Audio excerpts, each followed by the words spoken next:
So here we are. Are you ready? Let's breathe into this divine appointment. I truly believe that when we come together in this way, that we all lift up our hearts and say to our source, say to spirit, say to the energy of love among us, within us, and around us, show me, speak to me, lead me, let me listen. And so I think these Sundays happen in the midst of us. We all have different roles, but the roles we have are regardless, of who we are when we come together. It happens to be my voice, but it's really the melting pot in which we're all moving. And I think that's one of the things that draws people to unity, yeah? Because when you're coming here, you're meeting yourself and you're meeting your source. We are in the midst of a series about abundance. It can also be called prosperity. It can also be called freedom or higher fulfillment. And there are a lot of teachings around prosperity and abundance, and a lot of them, I think, miss the mark. One of the most common ideas in New Thought when we teach about prosperity is that it centers around money, right? Because there are conversations around money, yes. Does money have any impact on your life? Right? Can money either be used by you, I'm not going to say use you, but can it be used by you to either cage yourself and restrict yourself and bring up fear and bring up limitation, or can it be used to free yourself, to make you feel unlimited, to make you feel like a giver, to make you feel like you're in the flow, yeah? No doubt money can have an impact, right, on how you live your life. Is there anyone who would live their life a little differently if money was not an issue? If you can say yes to that, then prosperity teachings are for you. Why? Because money is just a representation of energy, of the flow, the inlet and the outlet. It's just circulation. But in this human condition, we tend to let ourselves be constricted and constrained by it, and we have social agreements around that, don't we? And they're big, and they look awful in this world, don't they? I mean, one of the biggest, hardest things to wrestle with is how to be in this world with how we do resources, knowing that the sun shines equally upon everyone, knowing that everyone is born into a beautiful body being self, and then somehow through this human condition and through this state of conscious limitation, we limit some people and we say, no, you're going to be born with more. You have access to have more, to do more, right? Which gives you then in turn more freedom, but you only get this much. So to think that prosperity teachings are limited to money is an illusion. Prosperity teachings are about freedom. They're about emancipation. They're about getting that no one and no thing can limit our good. They're about taking back our spiritual dominion over our resources and recognizing that there is one resource. It is the one power and one presence of love. And that we as co-creators, we in effect as interacting with this creation, can step into a practice, a spiritual practice around that.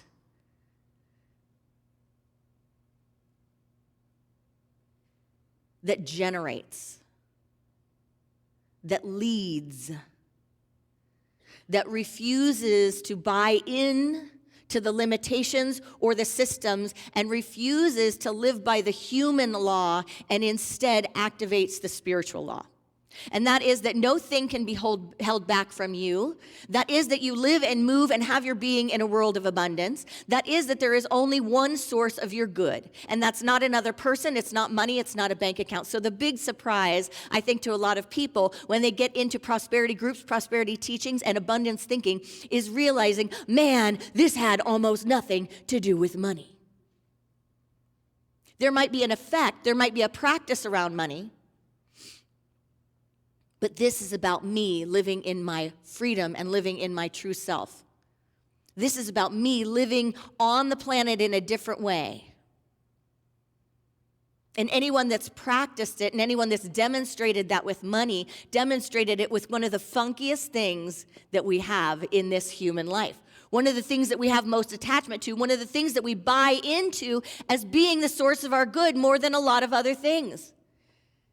Like if you had to pick, if I have money or love or whatever it is, which would you pick? Would you maybe pick the money so that you can feed yourself? Would that maybe christen a little bit of your greatest fears? Or would you pick love, like I'll have nothing else but I'll have love? This is interesting. So one of the biggest misunderstandings about prosperity teachings is that it is about the superficial, that it is about the form, that it is about money, that it is about stuff.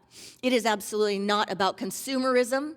It's not about demonstrating more so you can self-saturate and wake up someday and realize that wasn't it. It's not that we in any way crucify money. It's not that we in any way act like it's not good. It is a representation of what you give to the world and what comes back to you. And it can be honored as such. But to think that it is anything separate, that it is any sort of God on its own, is an illusion. That there is any safety or freedom in it is an illusion. It's an agreement. It's a social agreement about interaction and about being an inlet and an outlet. So when we start diving into what it's really about, and when we make the commitment, when we take a step forward and make a commitment to grow spiritually in the realm of possibilities and abundance, we begin a process. And it can sometimes be a surprising process. Because sometimes when we show up for it, we don't know what we're getting ourselves into. Sometimes when we commit to it, we have no idea what's coming. And what's often coming is other depths of things. It's relationships. It's healing fear. It's about feeling safe. It's about unhooking the illusion of power from anything else but our source. It's about physical healing. It's about mental healing. It's about spiritual healing. It's about social healing. It's about all of these other things. And when we get that, we go, oh, wow. I thought I was getting into this because I had financial trouble. Or I thought I was getting this because I wanted to be more spiritual with my finances. It's hard to cough when you have this on.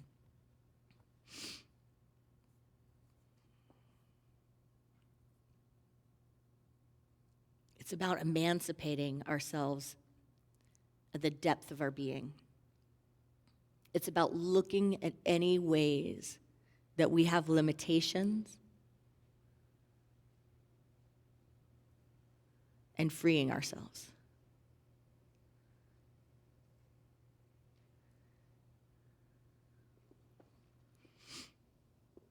So do we have a commitment? Do we have a commitment to expansion? Because we often pray for expansion, growth, alignment. We ask for it, and then we start feeling the movement of things. Because in order to have shift, in order to have growth, there is often change, right? There's often movement. And sometimes there's a seismic shift. Sometimes it's a big one, right? Sometimes growth is like exercising, or a diet, changing something you can eat really great for one day, and that doesn't necessarily heal your body, right? You can exercise for one moment. You can make one healthy choice in a relationship, but that does not clear the stuff, does it? There's also the realm of seismic shifts, which feel like unearthing. And that's that it doesn't take just one thing. It takes a deep practice. It takes me looking at stuff I didn't even know was there. Sometimes it takes even developing at a space or a realm where I didn't even know I had work to do. I thought I was getting into this for XYZ, and all of a sudden my plate is full of ABCs. No, I didn't sign up for ABC. Oh, yeah, you did. Because if you made a heartfelt commitment to your own spiritual growth and your own abundance, if you said yes, and you launched that prayer or that intention for growth, then you trust the process. You trust what comes up.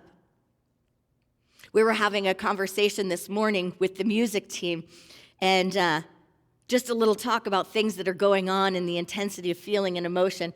And I had in my talk today, trust the process. And I didn't say anything out loud about it, but in the midst of this discussion that actually had the same spiritual framework of today's message, Joe Cartwright said, we have to own the process. And I said, oh, there's more there. We say so often, trust the process.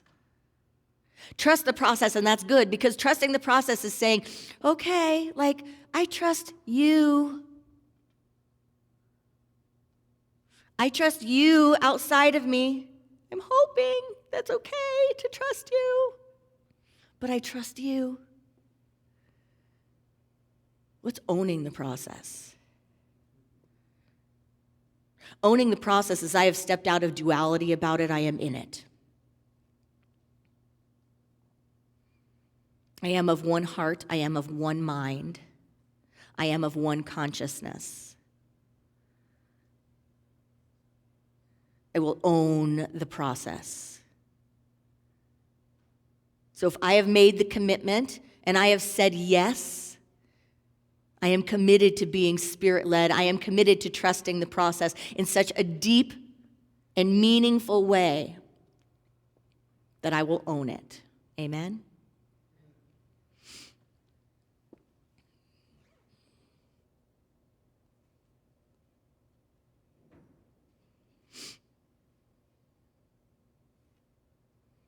William Hutchinson Murray said, until one is committed, there is hesitancy, a chance to draw back, always ineffectiveness.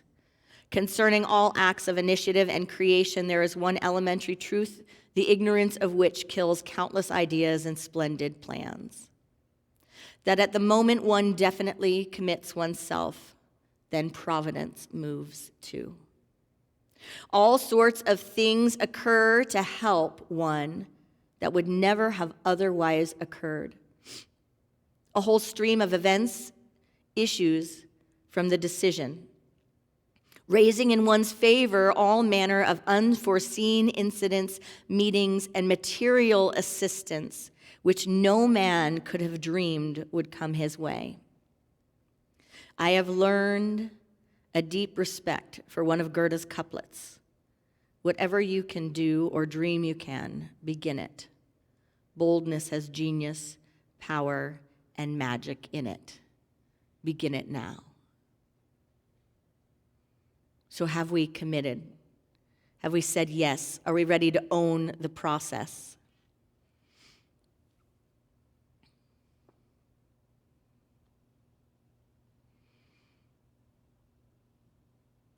When we're ready, we're willing.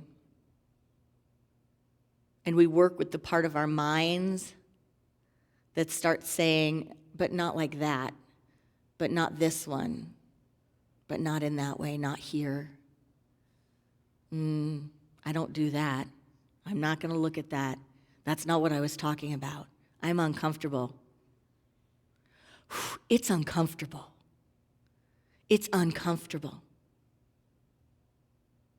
In order to own it, there is no more outside. We don't get to be a victim anymore, do we? That's like one of the greatest and saddest things about New Thought teachings. It's like, man, being a victim of anything is ordinary. Being subject to limitations is ordinary. But when we get into the depths of these teachings, when we get into the mystical, we are of one mind. We give that up. And we give it up not because, in the human realm, it's not reasonable. It doesn't make sense. Of course it makes sense. That's the realm of duality. But in the spiritual realm, you are me and I am you. And there is no distinction between that.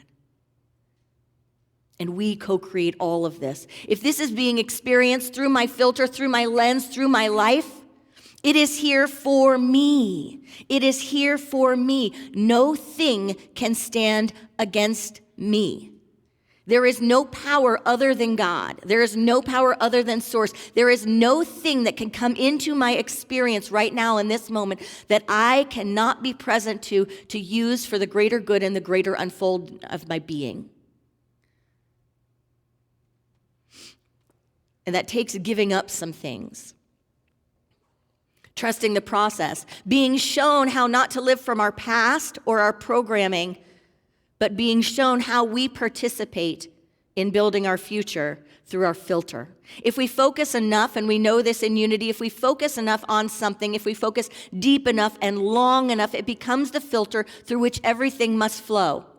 So when we ask for growth or expansion or healing or release or change, we are asking for our filter to be shifted. It's like going from a camera that only takes pictures in black and white or going from having rose-colored glasses on to a different lens.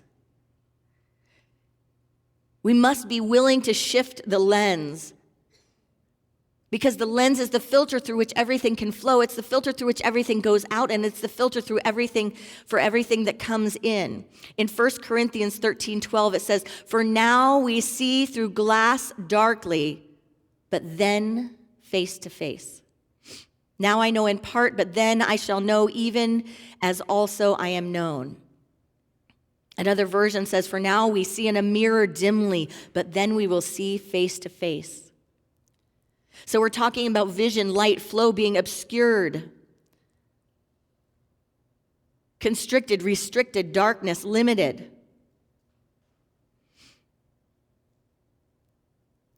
Can we step into clearing the filter? In her book, Not About money being not your money, Tosha Silver gives a prayer, and she gives a prayer called Sankalpa, and it's a solemn vow. And she says it's a one-pointed resolve, a focus prayer, a prayer of becoming and solid intention. And she gives us these words. She says, "I now offer this journey fully to love. May everything that's ready to open, open. May everything that's ready to leave, leave. I long for the highest to occur. May I be abundance." Would you feel your heart with me for a moment? And if you choose, close your eyes and just notice any resistance, any grasping, any willingness, any openness when you hear these words, and let them be your own, let them be metabolized in your being. I now offer this journey fully to love. May everything that's ready to open, open. May everything that's ready to leave, leave. I long for the highest to occur. May I be abundance. And so it is. Notice how she closes that with, "May I be abundance." Not may I have abundance. Not may I get abundance. Not even may I give abundance. But may the new filter be abundance. May I be one with abundance. That's the teaching of the master teacher and the saints and the sages throughout time. Always teaching us that emancipation is available right now. The ego, the human psyche, wants to think that it's far off, it's somewhere else, it's part of a different practice. It doesn't have to do with my relationships or my health or my money or my circulation of good. I want it to have to do with the easier things, the things that are more comfortable, the things that don't pinch me, squeeze me, grow me. We want to grow, but the second the growing is uncomfortable, we say, no.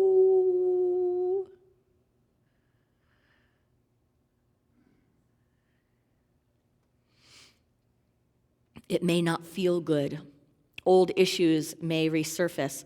Old energy, old relationships, and old self, old thoughts, ideas may resurface. You may experience feelings that were buried alive, but still speaking within your own being. There may be long-standing things of the past that you're being called to revisit. Patterns you're humbly being called to look at. Family issues, childhood, health issues. But if we make this commitment, and if we recognize that we can own the process and that our liberation is now, we'll find, I think, that we are perfectly placed in each moment with all of the support and all the resources we need to move into and through our emancipation in each moment. One of my favorite teachers, spiritual teachers, I think one of the greatest teachers of our time, I think he'll go down the books of whatever humans call saints and sages. In the future, I think his contribution to humanity will be recognized in quite remarkable ways, but it's Eckhart Tolle. And in his book, The Power of Now, he says this: true salvation is a state of freedom. You could even say true abundance is a state of freedom. True emancipation, salvation. From fear, from suffering, from a perceived state of lack and insufficiency, and therefore from all wanting, needing, grasping, and clinging. It is freedom from compulsive thinking, from negativity, and above all from past and future as a psychological need. Your mind is telling you that you cannot get there from here. Something needs to happen. Or you need to become this or that before you can be free and fulfilled.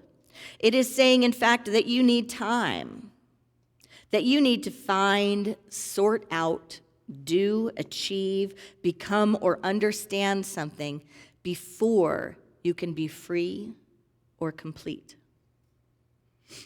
You see time as the means to salvation, whereas in truth it is the greatest obstacle to salvation. You think that you can't get there from where and who you are at this moment because you are not yet complete or good enough. But the truth is that here and now is the only point from where you can get there. You get there by realizing that you are there already.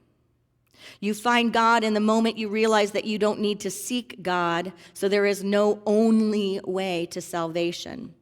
Any condition can be used. Any condition can be used. Any condition can be used. That's what owning the process is. That's what trusting the process is. That's what being source-led is, the process. Looking at everything and whatever comes up for you and saying, this is the condition that can be used. Any condition can be used, but no particular condition is needed. However, there is only one point of access, the now. There could be no salvation away from this moment. He goes on to say, there is nothing you can ever do or attain that will get you closer to salvation than it is at this moment. Can you feel that? Breathe into that as a possibility. Try it on. Don't trust it because he says it or I'm saying it. Try it on as a possibility. There is nothing you can ever do or attain that will get you closer to salvation than it is at this moment. This may be hard to grasp for a mind accustomed to thinking that everything worthwhile is in the future. Nor can anything that you ever did or that was done to you in the past prevent you from saying yes to what is and taking your attention deeply into the now. You cannot do this in the future. You do it now or not at all.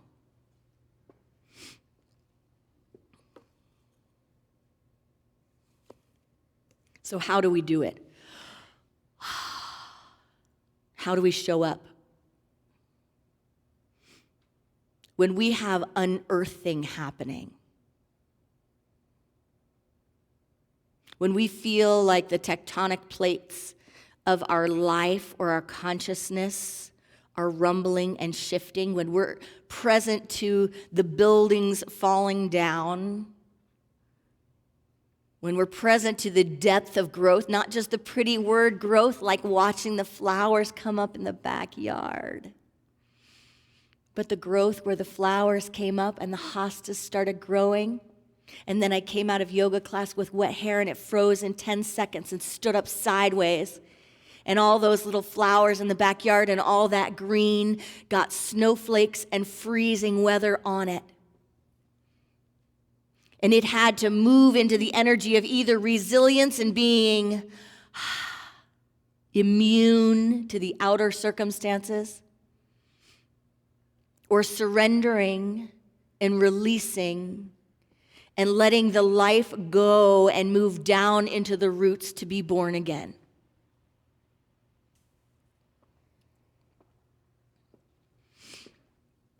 How do we do it? I believe that we move into a space and a state where we are gentle on ourselves. And that doesn't mean not being vigilant and not being hardcore with ourselves, but can you feel that? Can you feel being gentle and compassionate with yourself and also working your edge and saying, I'm not going to sit this one out. I am not going to give you leeway. I'm not going to let you check out for this. I'm not going to let you numb out for this. I'm not going to let you make excuses for this. My growth, my emancipation is right here, right now. I'm going to show up. And I love you. And I'm holding you.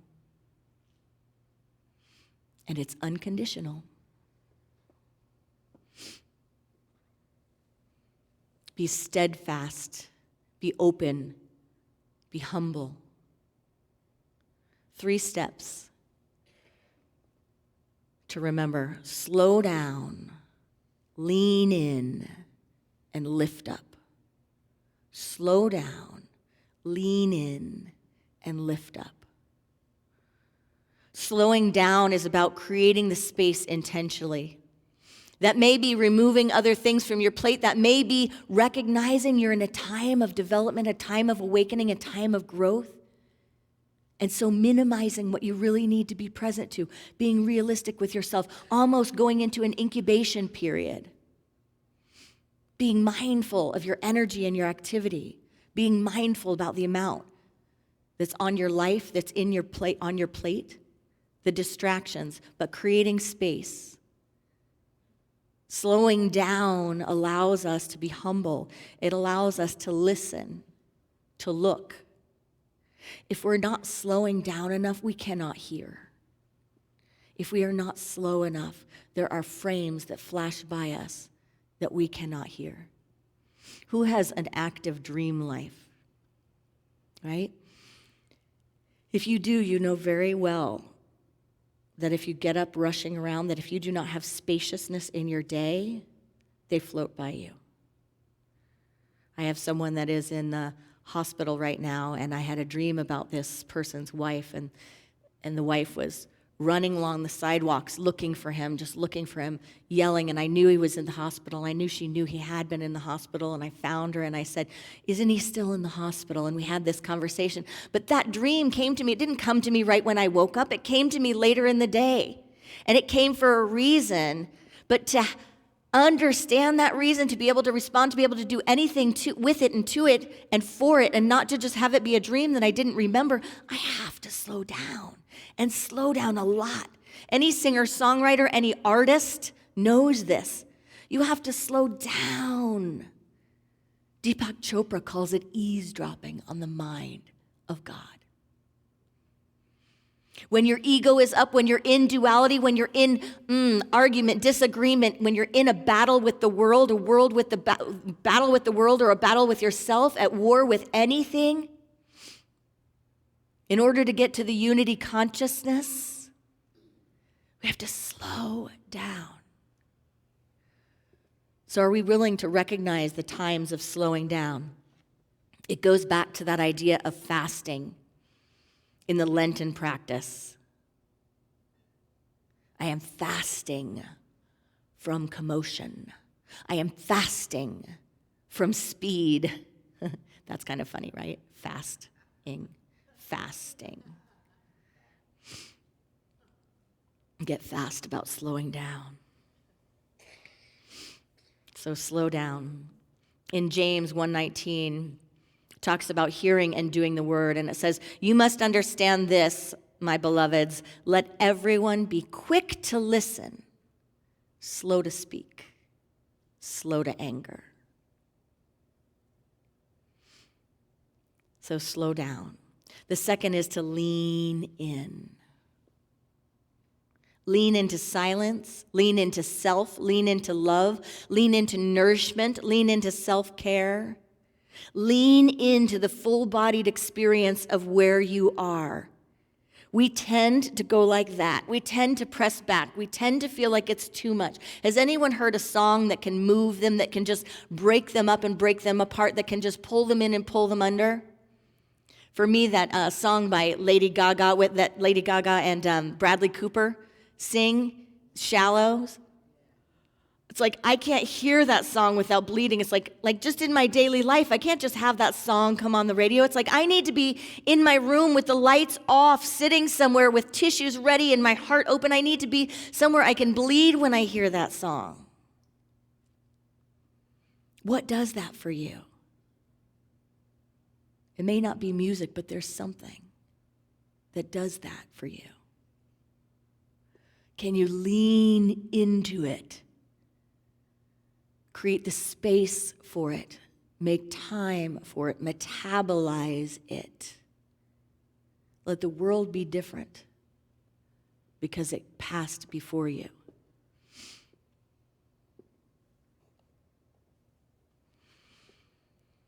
Leaning in also means cease what the mind does. My mind quickly goes to trying to make sense of something, trying to analyze it, trying to gain control of it, trying to use it, trying to work with it. Sometimes trying to stop the unearthing. And instead, can we lean in like a motorcycle going around a corner? Lean into it. Like a kid riding a bike down a big hill. Do you remember doing that when you were a kid? When you were a kid and you were riding a bike down a big hill, you hold on and you lean in and you just feel it. You feel it all. You just press yourself into it and you become one with that moment. You let it take you. Own the process. And then can we lift it up? Can we give it to God? Can we, in traditional church, they say, jack it to Jesus. I love that. Can we jack it to Jesus? Isn't that good? What is that for you? Can you take something that you're clenching onto and grasping onto, and can you lift it up? Lift it up, hold it up, give it wings, surrender it. May my awakened self drive this train, fly this plane, move this vehicle. Can I recognize that in and of myself I feel powerless? But when I slow down, when I lean in, and when I lift it up, I know that I'm supported by the one power and the one presence. So lifting up, affirming, I know this is making space for good. Using our affirmations, using our practice, using our prayer. I trust the affirmation, the good I seek is seeking me. Can we look at all the outer circumstance, look at the unearthing and the unraveling and say, the good I seek is seeking me. Tosha Silver has a section on that in her book.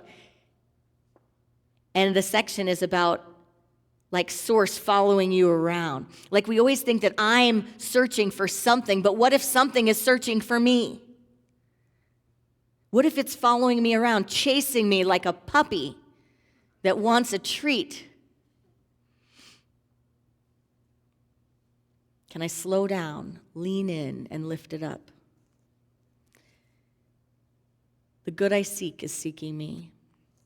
Can we trust our own inner authority? I want to share a bit from I Am the Door by Paul Ferrini. This is one of my favorite books.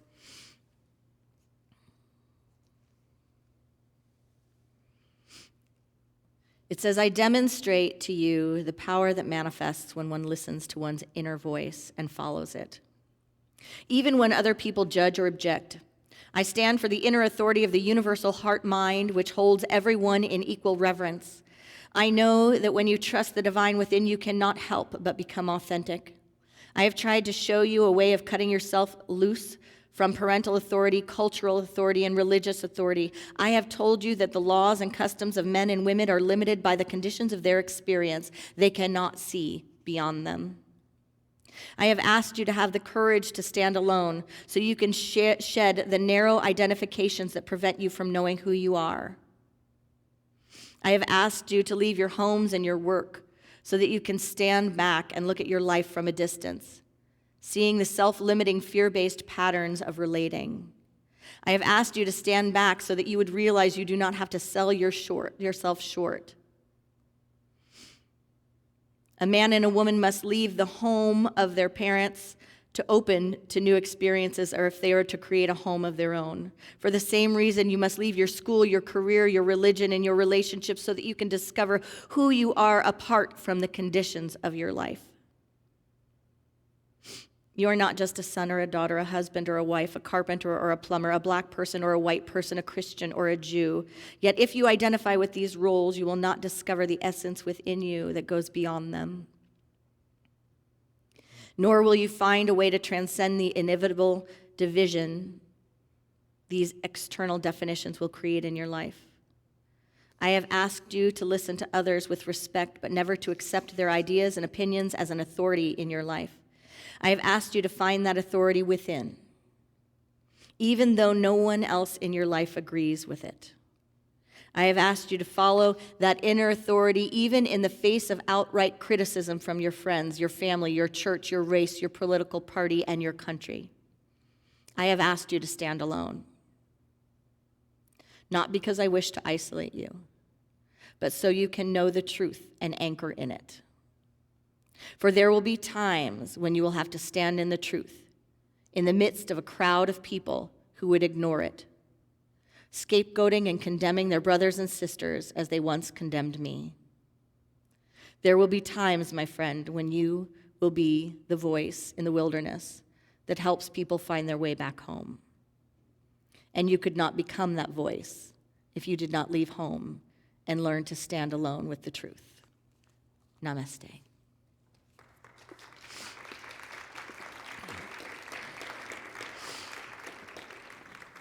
Let's take a deep breath for a time of meditation, just to allow ourselves a soft space to land, a space to integrate, the space of becoming, the space of realizing what we have become. It is safe to enter this space.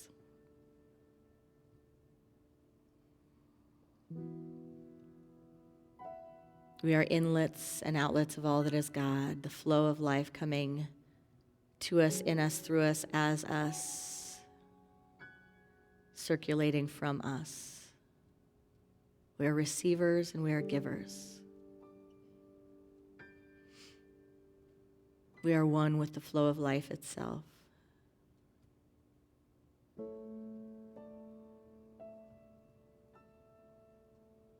We take a deep breath in. And we let go.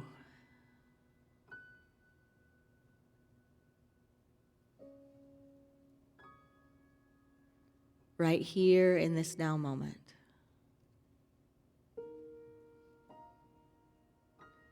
We acknowledge there is no place to go to get more God.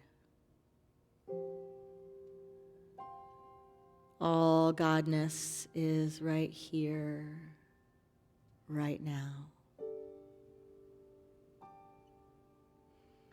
Let me be awake, let me be aware.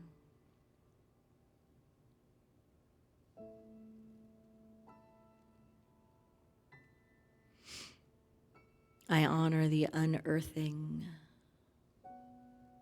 Whether it feels like a seismic shift in the tectonic plates of my life,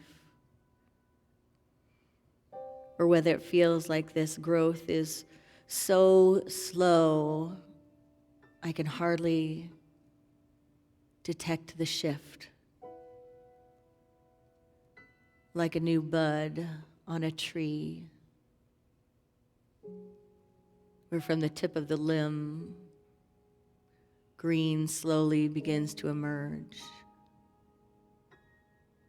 But even if I stand there staring for a day, I can't see any change. I just know it's coming.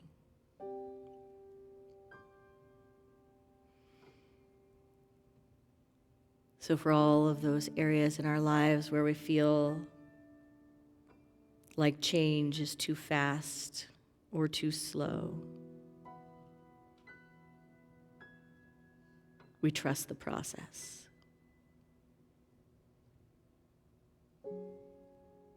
With a deep inhale and exhale, we own the process.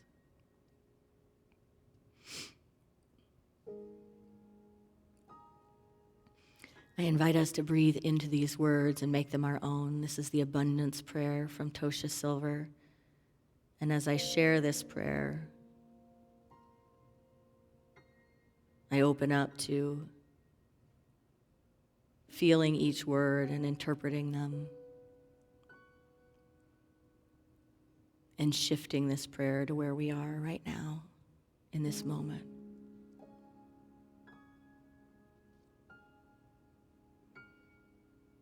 Divine, beloved, great source of this infinite universe, heart of all hearts.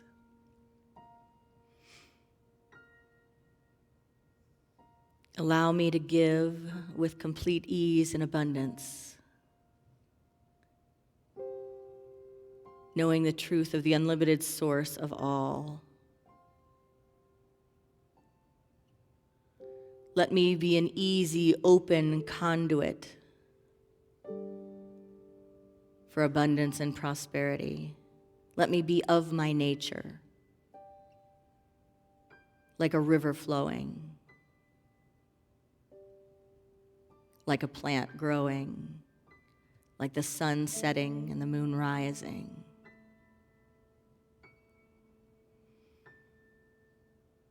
Let me trust that all of my own needs are always met in amazing ways, and it is safe to give freely as my heart guides. Let me listen and move upon your word in my heart. Let me give with spiritual abandon. Let me receive with spiritual confidence.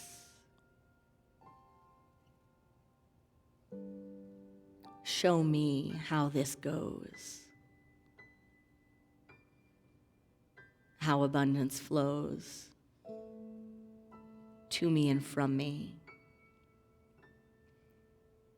in mystical ways.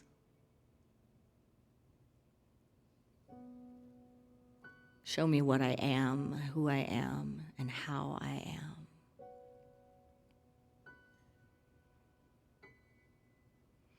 Equally, please let me feel wildly open to receiving. I feel wildly open to receiving.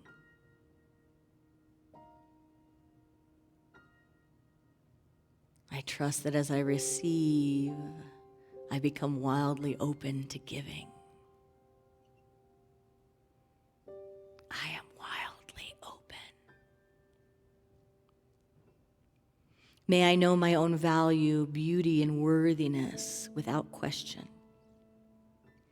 Let me allow others the supreme pleasure of giving to me, and give me the supreme pleasure of being an avenue of good for others. The supreme pleasure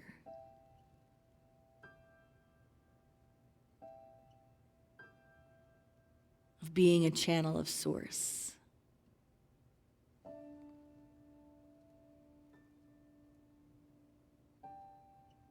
May I feel worthy to receive in every possible way. Change me, awaken me, transform me, allow me to be what I am, always have been, always will be. In the core of my being, someone who can fully love, forgive, and embrace radical self-acceptance. So I may carry the light without restriction. So I may be the way. I may embody the truth. Let everything that needs to go, go. Let everything that needs to come, come. And let me trust this. I am utterly your own. You are me. I am you. We are one. All is well.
Together we honor the silence.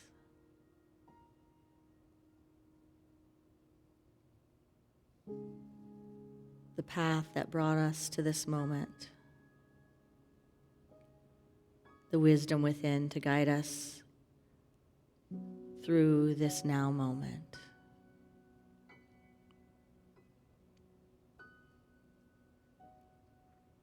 Through the sense of unearthing and growth. There is more than enough support for me to be right where I am in this now moment. I call it good.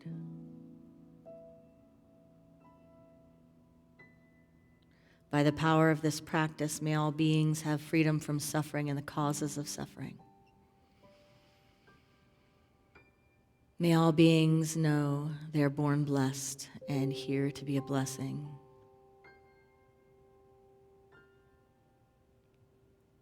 May all beings know God as love and themselves as emanations of this love.